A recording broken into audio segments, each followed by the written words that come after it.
Hello दोस्तों, नमस्कार।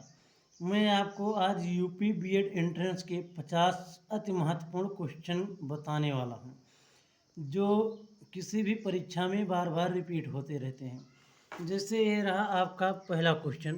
Question number 1, एक भारतीय आत्मा किसे कहा जाता है? एक भारतीय आत्मा किसे कहा जाता है? Option number 1, Jaishankar Prasad. Option number 2, Sumitranandan Pant. Option number 3, Makhanlal Chaturvedi. Option number 4, Ramdhari Singh Dinkar. तो इसमें दोस्तों आपके माखनलाल चतुर्वेदी ऑप्शन सही होगा। क्वेश्चन नंबर 2, कथा सम्राट किसे कहा जाता है? तो ये आपके ऑप्शन हैं। Option number 1, Munshi Premchand. Option number 2, Dharamvir Bharati. Option number 3, Mahadevi Verma. Option number 4, Jaishankar Prasad. तो दोस्तों इसमें आपका ऑप्शन मुंशी प्रेमचंद सही होगा। क्वेश्चन नंबर 3, बाल चित्रण में कौन सा कवि श्रेष्ठ है? क्वेश्चन नंबर 3 आपका है दोस्तों, बाल चित्रण में कौन सा कवि श्रेष्ठ है? ये आपके ऑप्शन हैं। Option number 1, Surdas. Option number 2, Kabirdas. Option number 3, Rahimdas. Option number 4, Tulsidas. तो बाल चित्रण में दोस्तों सूरदास आपका ऑप्शन सही होगा। एक क्वेश्चन नंबर 4 पे आते हैं आपके, अपभ्रंश का वाल्मीकि किसे कहा जाता है? तो दोस्तों अपभ्रंश का वाल्मीकि किसे कहा जाता है, ये हर एक परीक्षा में रिपीट होता रहता है। कुछ ऑप्शन नंबर 1, स्वयंभू। दूसरा ऑप्शन धनपाल हैं। तीसरे आपके पुष्पदंत हैं। चौथे आपके मुंशी प्रेमचंद हैं। तो दोस्तों इसमें आपका कवि स्वयंभू आते हैं। क्वेश्चन नंबर 5, ये अति महत्वपूर्ण क्वेश्चन है दोस्तों आपका, मैथिल का कोकिल किसे कहा जाता है? मैथिल का कोकिल किसे कहा जाता है? दोस्तों ये जैसे आपके विद्यापति जी हो गए, अमीर खुसरो हो गए दूसरे ऑप्शन। तीसरा ऑप्शन आपका चंद्रबरदाई हो गए। चौथे आपके राजेंद्र कुमार हो गए। तो दोस्तों मैथिल का कोकिल आपके विद्यापति जी होंगे। क्वेश्चन नंबर 6 पे आते हैं दोस्तों, प्रकृत के शिव कुमार कवि किसे कहा जाता है? प्रकृत के शिव कुमार कवि किसे कहा जाता है दोस्तों? तो नंबर 1 महादेवी वर्मा हैं। दूसरे जयशंकर प्रसाद हैं। तीसरे निराला हैं। चौथे सुमित्रानंदन पंत आपके सही होंगे। हिंदी के क्वेश्चन नंबर 7 है, हिंदी के प्रथम गद्यकार किसे कहा जाता है? Number 1 doctor Rajendra Prasad. Number 2 राजा शिव प्रसाद सितारे हिंद। नंबर 3 लल्लू लाल। नंबर 5 राजेंद्र जयशंकर प्रसाद। तो दोस्तों आपका ऑप्शन तीसरा सही होगा, लल्लू लाल। क्वेश्चन नंबर 8, रसों का राजा किसे कहा जाता है? तो दोस्तों ये सबको पता होगा, हर एक परीक्षा में आता है बार बार। तो जैसे आपका श्रृंगार रस हो गया, दूसरा करुण रस हो गया, तीसरा शोक रस हो गया, चौथा आपका शांत रस हो गया। तो दोस्तों ये सबको पता होता है, ये श्रृंगार रस होगा। जैसे दोस्तों ये अस्थाई भाव श्रृंगार का अस्थाई भाव रति होगा, करुण का अस्थाई भाव शोक होता है, जिसमें दोनों ऑप्शन। क्वेश्चन नंबर 9 पे आते हैं दोस्तों, शांत रस का पितामह किसे कहा जाता है? Number 1 Udbhat. Number 2 Vishwanath. Number 3 Pant. Number 4 Mahadevi Verma. तो दोस्तों उद्भट आपका ऑप्शन सही होगा। जैसे दोस्तों ये क्वेश्चन बार बार आपको देखने को मिलेगा कि जैसे आधुनिक युग की मीरा महादेवी वर्मा को कहा जाता है। क्वेश्चन नंबर 10 पर आते हैं दोस्तों, पत्थर की लकीर होने का अर्थ है कठोर होना, कठिन होना, अमिट होना, मिट जाना। तो दोस्तों आपका ऑप्शन तीसरा सही होगा, अमिट होना। क्वेश्चन नंबर 11 दोस्तों, जिसका भोजन दूध ही होता है उसे क्या कहा जाता है?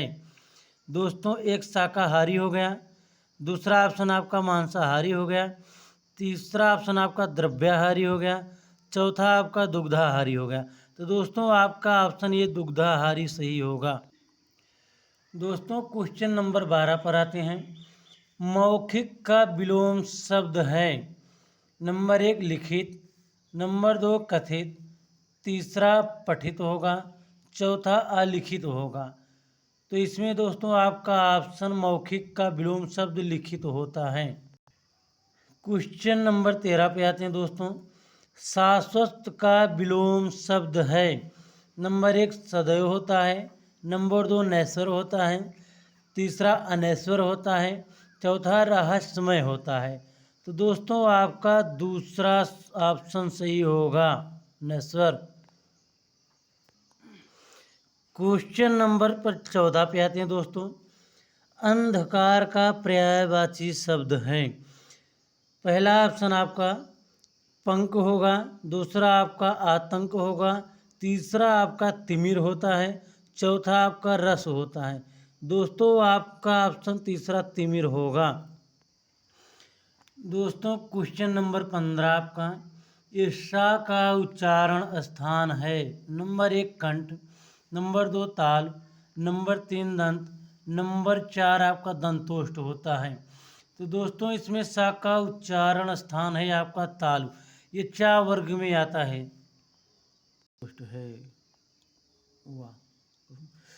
क्वेश्चन नंबर 16 दंतोष्ठ वर्ण है। आपका ऑप्शन या होगा पहला, दूसरा ऑप्शन आपका रा होगा, तीसरा आपका ला होगा, चौथा आपका वा होगा।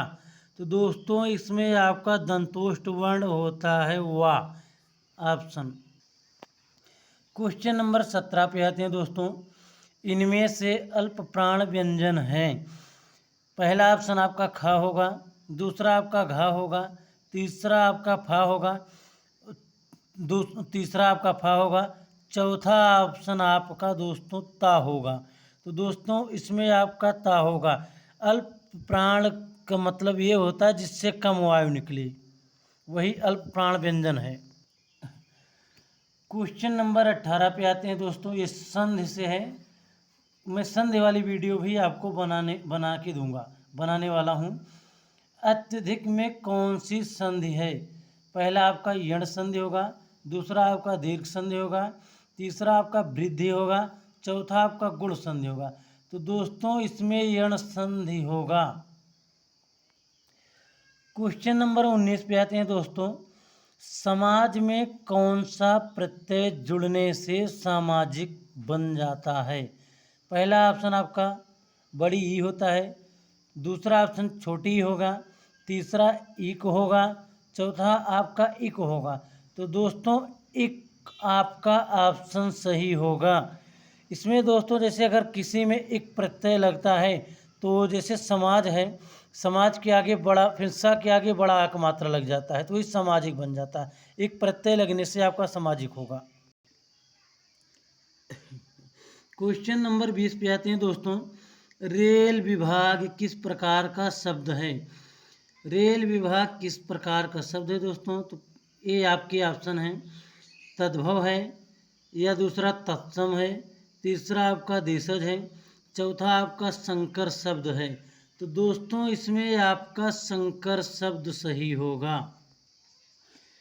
क्वेश्चन नंबर दोस्तों 21 पर आते हैं। बुढ़ापा किस प्रकार की संज्ञा है?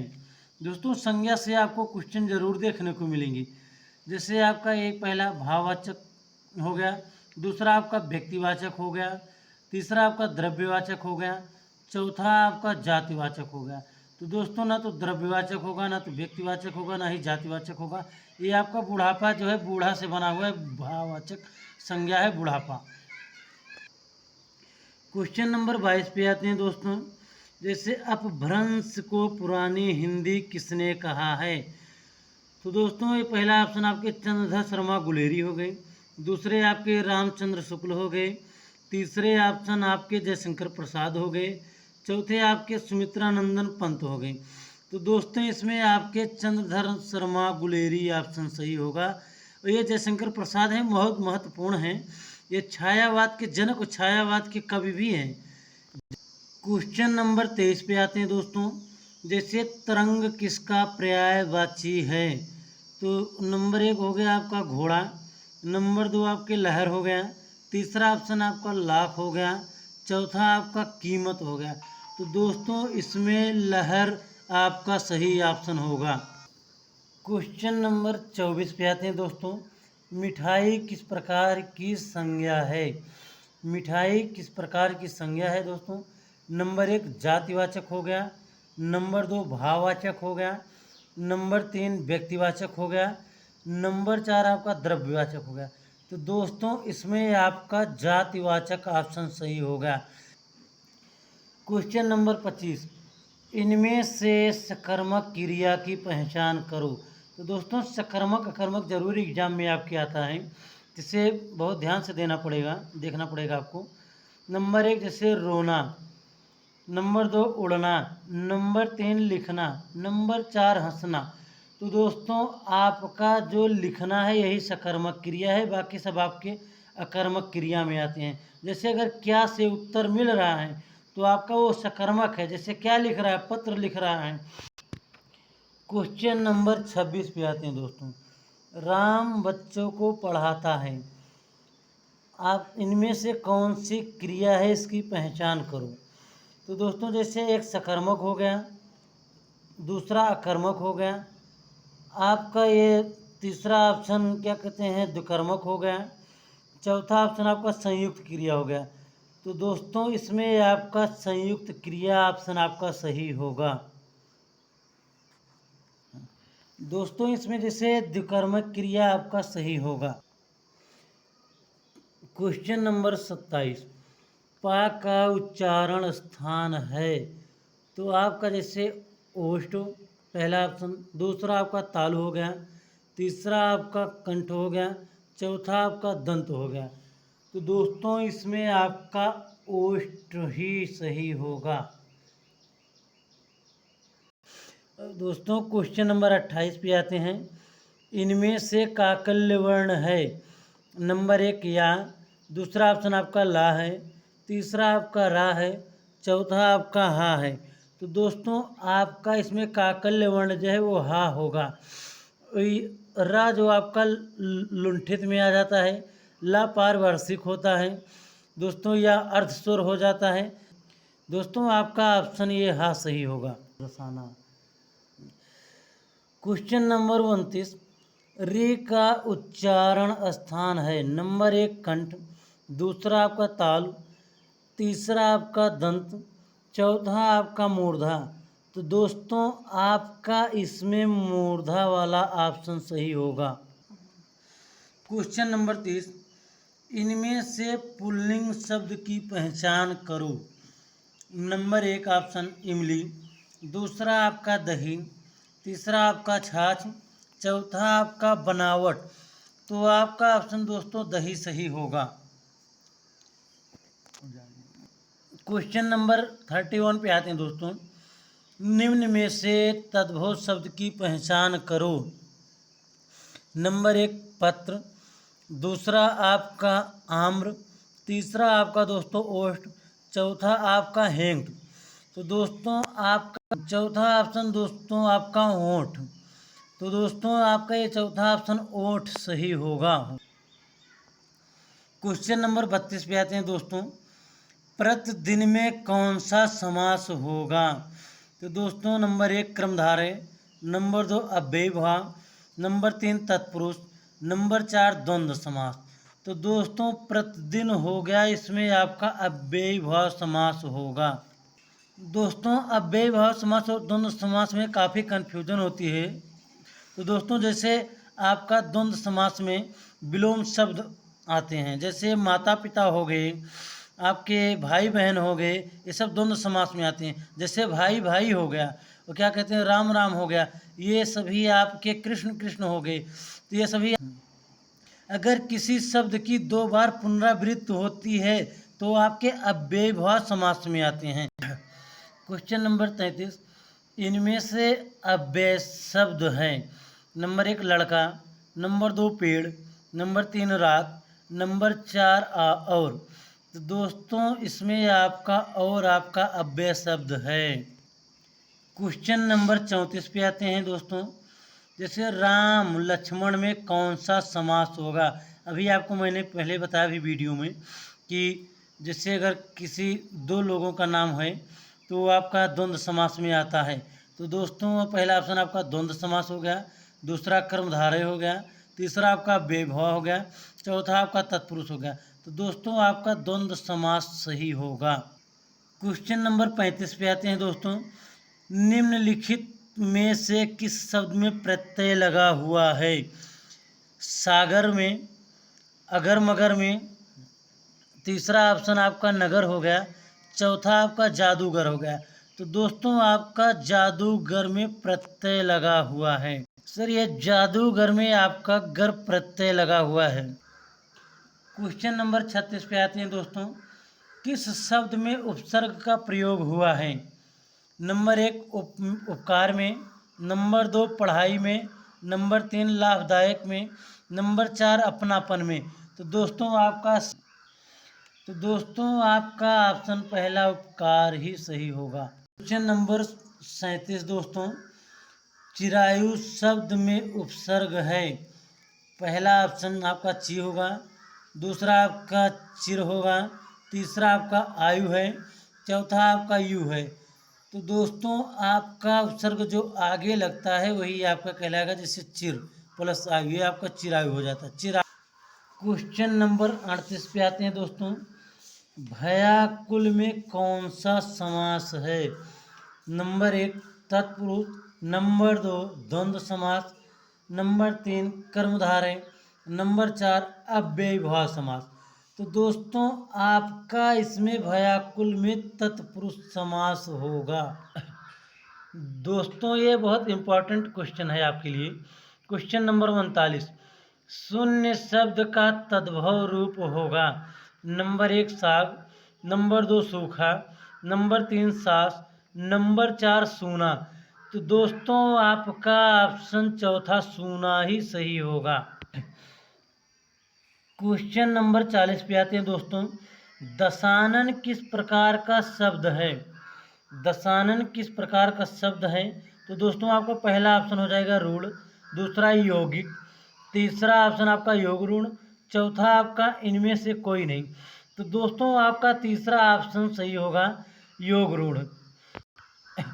दोस्तों बहुब्रीहि समास के जितने भी उदाहरण होंगे आपके योग रूढ़ में आते हैं। क्वेश्चन नंबर आपका हो गया है 41। विशेषण के कितने भेद हैं। तो दोस्तों आपका जैसे 1 हो गया, आपका 2 हो गया, आपका तीसरा ऑप्शन 3 हो गया, आपका चौथा ऑप्शन आपका 4 हो गया। तो दोस्तों आपका ये चौथा ऑप्शन सही होगा, 4 होते हैं। क्वेश्चन नंबर 42 पे आते हैं दोस्तों। सर्वनाम की संख्या होती है। तो दोस्तों आपके 9 हो गए, आपके 10 हो गए, आपके 11 हो गए, आपके 12 हो गए। तो दोस्तों आपका तीसरा ऑप्शन सही होगा, 11। क्वेश्चन नंबर 43 पे आते हैं दोस्तों। सूर्य का स्त्रीलिंग क्या होगा। नंबर 1 सूर्याणी, नंबर 2 सूर्या, नंबर 3 सूर्याई, नंबर 4 आपका सूर्यो। तो दोस्तों आपका सूर्य का स्त्रीलिंग आपका सूर्या होता है। क्वेश्चन नंबर 44 पे आते हैं दोस्तों। कौन सा शब्द बहुवचन है। जैसे माता हो गया, आपका लड़का हो गया, चौथा आपका प्राण हो गया, तीसरा आपका प्राण हो गया, चौथा आपका किताब हो गया। तो दोस्तों माता भी आपका माता का माताएं हो जाता है, लड़का का लड़के या लड़के हो जाता है, आपका किताब का किताबें हो जाता है, लेकिन प्राण का कभी प्राणो नहीं होता, प्राण का प्राण ही होता है दोस्तों। ये क्वेश्चन नंबर 45 पे आते हैं दोस्तों। आंसू का बहुवचन क्या होगा। नंबर 1 आपका आंसू, नंबर 2 आंसुएं, नंबर 3 आंसुओं, चौथा ऑप्शन आपका इनमें से कोई नहीं। तो दोस्तों आपका ये तीसरा ऑप्शन त्रियक बहुवचन में आता है, आंसुओं, आपका ऑप्शन सही होगा। क्वेश्चन नंबर 46 पे आते हैं दोस्तों। पशु शब्द का विशेषण क्या है। तो दोस्तों पहला ऑप्शन आपका पाशविक हो गया, दूसरा आपका पशुत्व हो गया, तीसरा आपका पशुपति हो गया, चौथा आपका पशुता हो गया। तो दोस्तों आपका पहला ऑप्शन पाशविक सही होगा। ये पशुत्व पशुता ये दोनों सर आपके भाववाचक संज्ञा में आते हैं। क्वेश्चन नंबर 47 पे आते हैं दोस्तों। निम्नलिखित में से कौन सा शब्द विशेषण है? नंबर 1 सौंदर्य, नंबर 2 बेकारी, नंबर 3 वृक्ष, नंबर 4 आपका फुफेरी। दोस्तों आपका चौथा ऑप्शन फुफेरी ही सही होगा, विशेषण शब्द है। दोस्तों क्वेश्चन नंबर 48 पे आते हैं। प्रिय विशेषण के साथ प्रयुक्त होने वाली संज्ञा नहीं है। पहला ऑप्शन विषय हो गया, दूसरा आपका कवि हो गया, तीसरा आपका मित्र हो गया, चौथा आपका बैरी हो गया। तो दोस्तों विषय के साथ प्रिय विषय लगा सकते हैं, कवि के साथ कवि प्रिय लगा सकते हैं, प्रिय कवि लगा सकते हैं, कुछ भी प्रिय मित्र लगा सकते हैं, लेकिन बैरी के साथ प्रिय नहीं लगता है दोस्तों, बैरी के साथ प्रिय नहीं लगेगा। चौथा ऑप्शन आपका सही होगा। क्वेश्चन नंबर 49 पे आते हैं दोस्तों। काम का नाम बताने वाले शब्द को क्या कहते हैं? नंबर 1 संज्ञा, नंबर 2 सर्वनाम, नंबर 3 क्रिया, नंबर 4 क्रिया विशेषण। तो दोस्तों आपका तीसरा ऑप्शन काम का नाम बताने वाले शब्द को क्रिया कहते हैं। क्वेश्चन नंबर 50 पे आते हैं दोस्तों। बृहद विशेषण का शुद्ध उत्तमावस्था है।